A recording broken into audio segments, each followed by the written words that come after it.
Ada beberapa orang-orang yang tidak boleh untuk dinikahi dan situasi-situasi yang seseorang tidak boleh menikah di situasi itu. Jadi hati-hati karena ini berkali-kali setiap majelis kemarin ditanyakan. Dan ini pertanyaan ini ternyata di sebuah daerah banyak juga yang melanggar tentang tentang ketentuan-ketentuan ini. Ini kalau orang-orang ini tidak boleh dinikahkan, siapapun yang menikahkan juga tidak akan sah. Mau dinikahkan gimana? Uang hukum nikahnya tidak sah. Jadi hati-hati kita. Yang pertama yang nggak boleh dinikahi adalah robibah, yaitu adalah perempuan yang bernama ibu tiri yang sudah dihubungi oleh bapaknya. Jadi bapak sudah menghubungi ibu tirinya, itu hukumnya juga langsung menjadi mahram. Gak boleh. Ya, dirka. Jadi yang pertama ibu tiri gak boleh. Ibu tiri itu dinikahi siapa? Dinikahi oleh anak tirinya gak boleh. Kalau sudah pernah dihubungi. Walaupun yang menikahkan siapa saja. Sampai tadi malam ada yang tanya, ibu tiri nikah dengan anak tirinya sampai punya anak. Loh, anaknya ya apa? Ya zina. Sampai tadi malam kan ada yang tanya gimana hukumnya kalau kita mendatangi diundang walimahnya, walimah anunya, walimah anaknya, walimatul hamlinya. Gak usah datang. Itu kan sama halnya kita ridho kepada kemaksiatan mereka. Bahwasanya wong ibu tiri itu hukumnya sudah seperti ibu kandung, hukumnya nggak boleh. Dan ini kejadian ini di mana-mana banyak ini.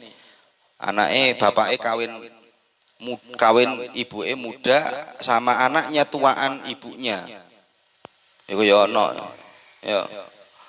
Jadi bapak Dayat sama mama kawin dengan seorang perempuan yang umurnya masih umur 17 tahun. Dilalah Bapak Hidayat gak panjang umur kemudian mati kalau ada ya TB. Ya, ini yang bahaya. Bahaya. Iku apa pernah ada kejadian? Ada, baik ini kejadian ada. Hati-hati kita. Ya. Harus tegas. Gak boleh ibu tiri haram. Nomor 2 yang gak boleh dinikahi, iling-ilingan ya. Ini karena yang sering terjadi di masyarakat ini. Yang kedua adalah perempuan masih dalam masa iddah. Perempuan masih dalam masa iddah gak boleh dinikahi. Ini kemarin ada loh. Di daerah kita sendiri ada yang ke saya, Gus Dewa minta tolong diakadkan. Saya tanya, ini sudah cerai berapa bulan? Oh, baru seminggu. Loh, baru seminggu ya apa? Baru seminggu kok minta dinikahkan, kan kurang ajar itu.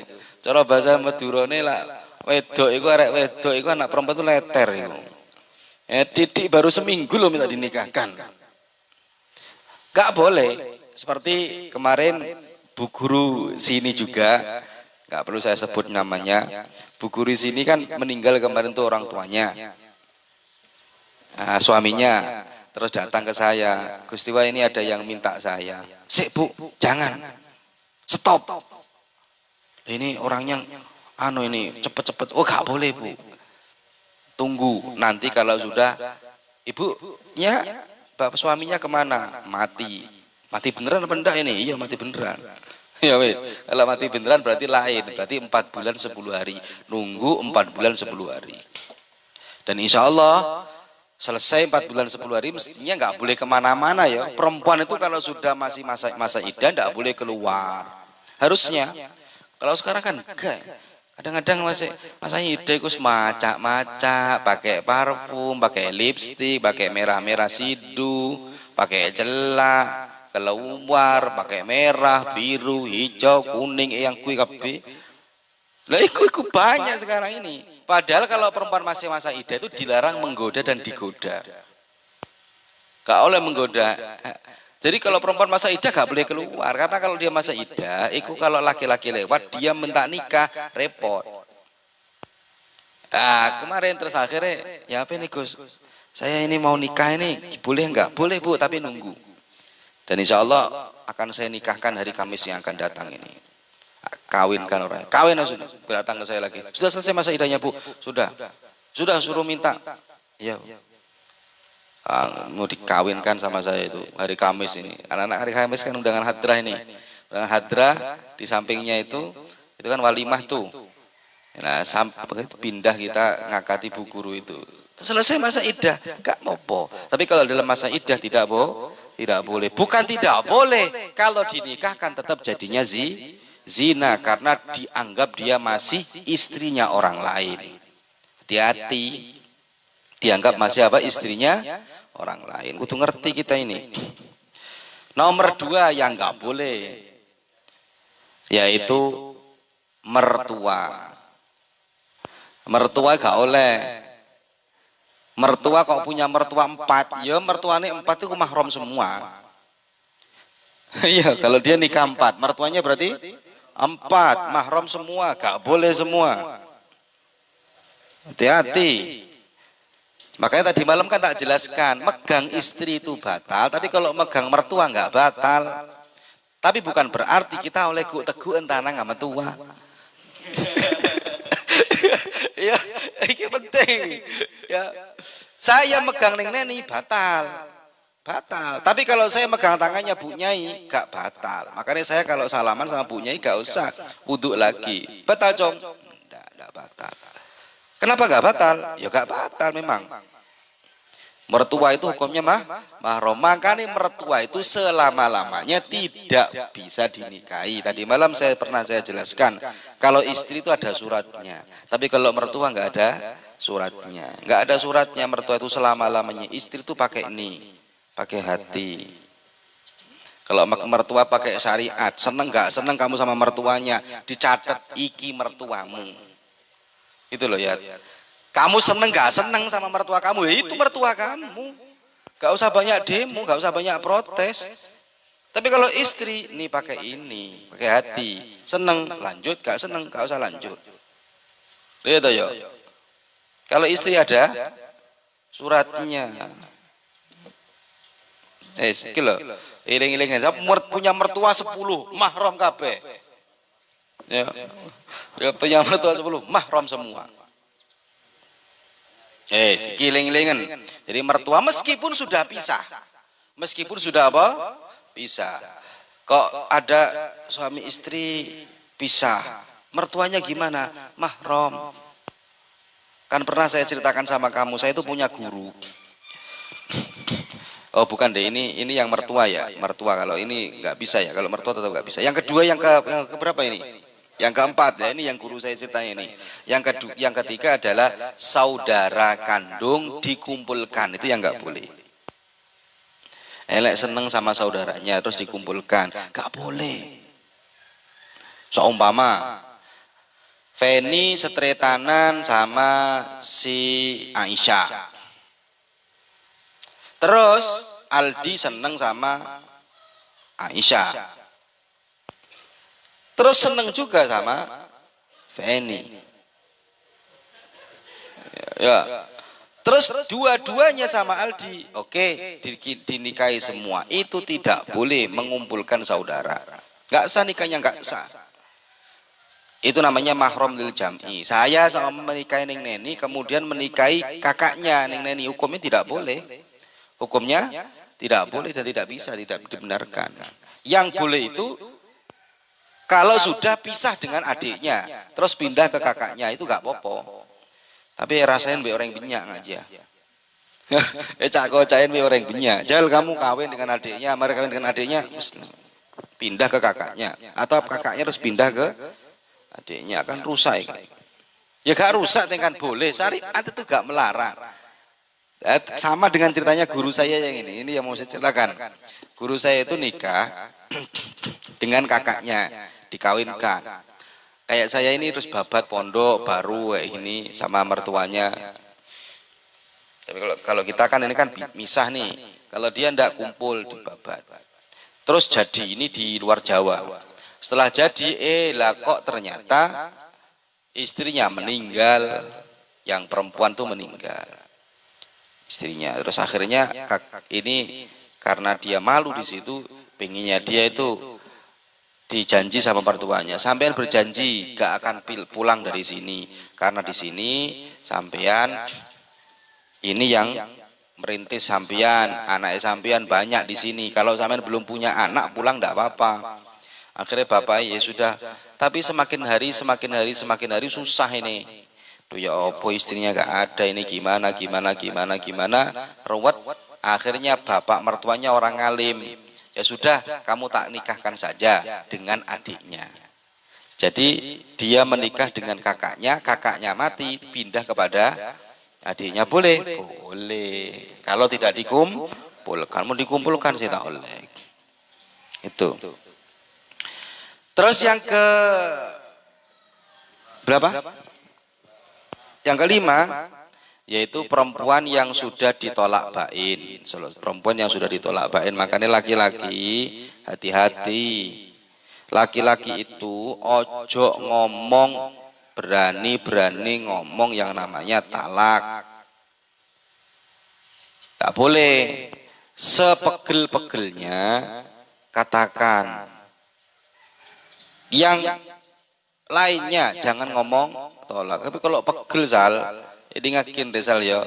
Kalau pegel teguk, masukkan kamar kunci. Lo ngapain? Ya tahu. Mau apa? Nggak tahu. Itu loh. Itu jadi guru. Ya, kunci biar satu kalau tokaran nggak ada yang tahu. Nomor dua, setelah tokaran juga biar nggak ada yang tahu. Ada tokaran, ya wis Dik, ya apa ki Dik, mari tokaran ya wis, ayo. Maaf. Salaman. Mari salaman ngapain? Ya tahu. Lah iku lah ya, makanya ini tak kasih tahu. Menikah perempuan yang dinikahi dengan apa? Yang ditolak bain. Tolak bain itu ngomong 3 kali nikah. Cerai jadi sudah. Yang nggak boleh lagi, mohon maaf ini, yang nggak bisa kembali, hati-hati ini. Kemarin Pak Dokter ini tanya, Gus ini kalau nuduh zina gimana hukumnya? Nuduh zina itu qadzaf, hukumnya dosa besar. Orang nuduh zina orang lain itu hukumnya dosa besar. Kamu bezina, nggak boleh kita nuduh orang zina itu nggak boleh. Walaupun sampean tahu dia masuk kamar, hukumnya nggak boleh. Selama kita tidak tahu betul-betul dia berzina. Ada anak laki-laki perempuan masuk kamar terus sama, oh zina itu, kamu yang kena dosa qadzaf. Gak boleh. Dosa qadzaf itu hanya apa namanya, dosa zina itu, nuduh zina itu kalau kita tahu betul-betul oh zina deh kan. Makanya ya, lihat sesuatu seperti itu tuh hukumnya haram kecuali dia mau bersaksi. Oh, lah kok mede iya deh. Kana deh. Sorne. Songo. Dari bolongan, waduh zina betul, baru boleh dilaporkan. Tapi kalau cuma dia boncengan terus sampai nuduh zina, itu hukumnya tidak boleh. Bukan berarti terus kita tidak boleh nuduh zina terus, oh berarti kalau begitu masuk kamar gak apa-apa ya, aku awam pikirannya salah. Ya, kalau berarti boncengan gak apa-apa ya, pikiranmu berarti salah, gak boleh tetepan. Sama dengan orang itu kemudian ngomong sama istrinya, nuduh istrinya zina, dia tahu sendiri terus sumpah li'an. Akhirnya selain melaknat, wallahi saya bersaksi bahwasanya perempuan ini terlaknat dan dia aku ceraikan karena dia sudah berzina. Nikah karena laknat seperti ini namanya li'an, itu bukan hanya nikah bain, bukan hanya tolak bain, pisah karena seperti ini. Bukan apa? Tolak bain, tapi tolak selama-lamanya. Gak bisa kembali selama-lamanya. Ini ngilingin. Gak bisa balik seabadal abadi, walaupun dinikahi orang. Kalau tolak bain kan masih bisa ya, tolak 3 kali terus dinikahi orang balik lagi kan masih bisa. Tapi kalau nuduh li'an tadi sampai dia bersumpah wallahi terus ditolak li'an dengan cara li'an, maka hukumnya dia abadal abadi tidak bisa kembali. Artinya dinikahkan siapa saja tetap tidak bisa. Hati-hati. Makanya kita yang santri-santri putra ini ya, kalau yang punya sifat keras, tahan. Sekeras-kerasnya santri itu jangan sampai ngomong masalah urusan agama sehingga dia melanggar urusan agama. Sampai saya ketemu dengan perempuan ini orang kaya. Kemarin kita diundang di Surabaya itu, kemarin tuh saya ngajak siapa itu, ngajak Imron ya, ngajak Imron itu karena ikut Google apa namanya itu, Google Map itu lah, kok nyampainya di Doli. Doli itu kan tempat prostitusi. Loh, masuk ke sini nih. Waduh, tapi sekarang sudah enggak, Dolinya sudah dibuat sholawatan terus, aman. Setan-setannya sudah mereka pindah kemana-mana akhirnya. Ya, nah itu saya sana tanya, ibu-ibu itu nangis. Suami saya ini Gus seneng ngomong kata talak. Ada suaminya di situ. Suami saya ini Gus seneng ngomong kata talak. Terus ngomong, Mas, sampeyan niku Mas, cak ngocain, menghina saya habis-habisan gak apa-apa, penting sampeyan jangan ngomong kata talak. Sampeyan keluarkan semua sudah kebun binatang katanya. Ini bahasa dia. Sampeyan keluarkan semua sudah kebun binatang kalau sampeyan cak ngocain saya. Sampeyan menghina saya, tapi jangan sebutkan kata talak. Anak kita sudah 4, Mas. Ngomong gitu suaminya. Iya. Maksud saya kebun binatang itu gimana, Bu? Ya keluarkan semua, macan, celeng, pate, embi, sape, bedus, ya beledang, motak gitu. Keluarkan apa? Keluarkan semua itu. Oh kamu motak, oh kamu beledang, oh kamu. Itu sih mendingan daripada kamu tolak. Satu ada. Itu pentingnya anak-anak mondok, pentingnya anak ngaji. Sehingga kalau anak mondok, dia saat tokar-tokaran sama istrinya, paling banter cuman meneng-menengan. Gitu dok. Itu paling ngobrolnya apa tokarnya ya paling ngomong, "Kamu jangan boleh gitu ya." Wes selesai. Habis itu sih perempuan biasanya minta maaf dulu. Datangnya penting itu. Tak jelaskan sama kamu ya. Besok lek suami kamu marah, kamu nih iku sing pertama kali datang itu perempuannya. Tak tak tak tak tak tak tak. Assalamualaikum. Waalaikumsalam. Tapi nek saya podo marah ya gak usah. Dentek abes. Kok kelihatannya dia kok sudah nggak marah. Datangi. Perempuan yang baik itu perempuan mendatangi ketika suaminya marah. Jangan nunggu suaminya yang datang. Itu berarti perempuan tak edep itu. Ya. Perempuan kok nunggu suaminya, lihat. Maksudnya Faisal marah. Terus punya istri. Istrinya datang dulu. Dayat sama marah. Setting langsung. Jangan tahu setting.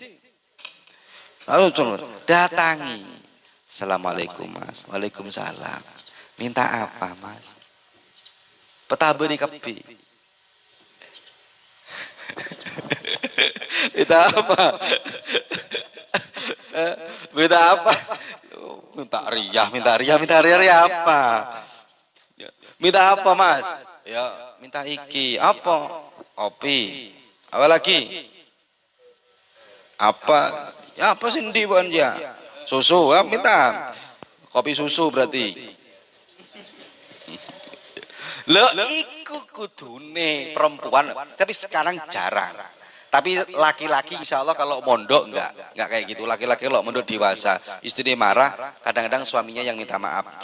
Suami minta maaf itu bukan dalam rangka dia menjatuhkan harga dirinya, tidak, iling-ilingan. Tapi suami minta maaf itu ngajari istrinya biar dia dewasa. Mantap kan? Kadang-kadang perempuan itu walaupun umurnya sudah banyak, itu kadang-kadang nggak dewasa-dewasa. Pegun anak-anak ini, kamu harus bergaya dewasa. Sudah deh. Sudah saya maafkan. Sudah ya, sudah teguk cetak. Terus.